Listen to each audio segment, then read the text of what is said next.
আসসালামু আলাইকুম এভরিওয়ান, ছোট বড় সবাইকে জানাচ্ছি আমার ভিডিও দেখার জন্য আমন্ত্রণ। সন্ধ্যা হলে মেয়েকে পড়াইতে বসাতে হবে। এর কারণ হচ্ছে সে কখনোই নিজের থেকে পড়তে বসবে না। আর যদিও পড়তে বসে তাহলে তাকায় থাকবে বইয়ের দিকে, কিন্তু পড়ালেখার ছায়ের মাথা কিছুই হবে না। তো যাই হোক, আমাকে প্রতিটা দিন এই পড়ানোর জন্য ওকে চাপ দিতে হবে, প্রেশার দিতে হবে, তারপরে পড়তে বসবে। আর এই টেবিলটা গোছানোর পরে কিন্তু আমরা গ্রামে আসার উদ্দেশ্যে কিন্তু ব্যাগট্যাগ গুছায় ফেলবো।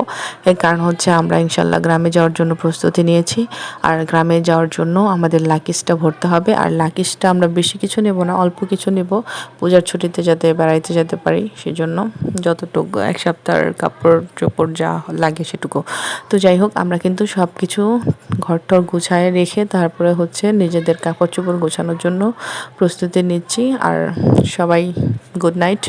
এই পরের দিন কিন্তু আমরা রওনা দিয়েছি। আমরা রাত হয়ে গিয়েছে যেতে যেতে।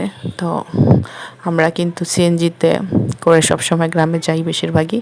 আর মাঝখানে কিন্তু থেমেছিলাম চা খাওয়ার জন্য, কারণ চাটা খেলে মাথা একদম ব্যথা করে। আমার হচ্ছে 2 বেলা চা খাওয়ার অভ্যাস। তো চা খেয়ে আবার রওনা দিলাম বাড়ির উদ্দেশ্যে।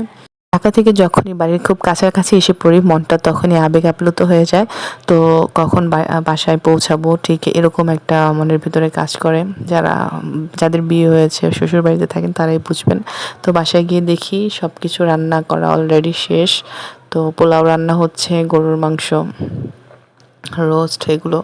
আর হচ্ছে এটা হচ্ছে কচুকে এরকম করে তেলের মধ্যে চপের মতো ভেজে ভুনা করা।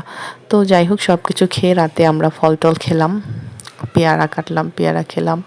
তো বাসায় এখন আমার ভাইয়ের রুমে বসে আমরা টিভি দেখছি। আর এই যে দেখতেছেন হাতের যে ব্যায়ামটা, এটা কিন্তু মেনলি চোখটা ভালো রাখার একটা ব্যায়াম। এটা যদি রেগুলার কেউ করতে পারেন, আমার মনে হয় চোখের যে অনেকে চোখে কম দেখেন বা চোখের যে কোনো প্রবলেমের একটা ভালো ট্রিটমেন্ট এটা। আর এটা হচ্ছে চা। চা না খেলে কি হবে? এটা হচ্ছে সকালের চা অবশ্য। আমি সকালে উঠে আমরা নাস্তা না খেয়ে এই পাউরুটি আর মেয়োনিজ করে খেয়েছি। মেয়োনিজটা কিন্তু খুবই সহজ বানানো। সেটা হচ্ছে আমি একটা ডিম সিদ্ধ করে তারপরে কিছু ইনগ্রিডিয়েন্টস যেগুলো মেয়োনিজে দেওয়া লাগে সব কিছু দিয়ে আমি কিন্তু এটা বানিয়ে নিয়েছি একদম ঝটপট। একটা ডিম দিয়ে কিন্তু 3-4টা পাউরুটি অনায়াসে খাওয়া যাবে। তো আমি লামি পাইগুলো খেয়ে চা খেয়ে নিলাম। তো সকালের নাস্তাও শেষ। তো গ্রামে গেলে যে মজাটা হয় আর কি, গ্রামের যে আবহাওয়াটা খুবই ভালো লাগে। সকাল থেকে রাত পর্যন্ত একটা বেলা দেখা যায়। ঢাকায় যখন আমরা রুমের ভিতরে থাকি আসলে এগুলো এসির নিচে কিছুই বুঝতেই পারি না যে বাইরের কি একটা পরিবেশ আবহাওয়া। তো সবাই ভালো থাকবেন। আল্লাহ হাফেজ, good night. Like, comment, share অবশ্যই।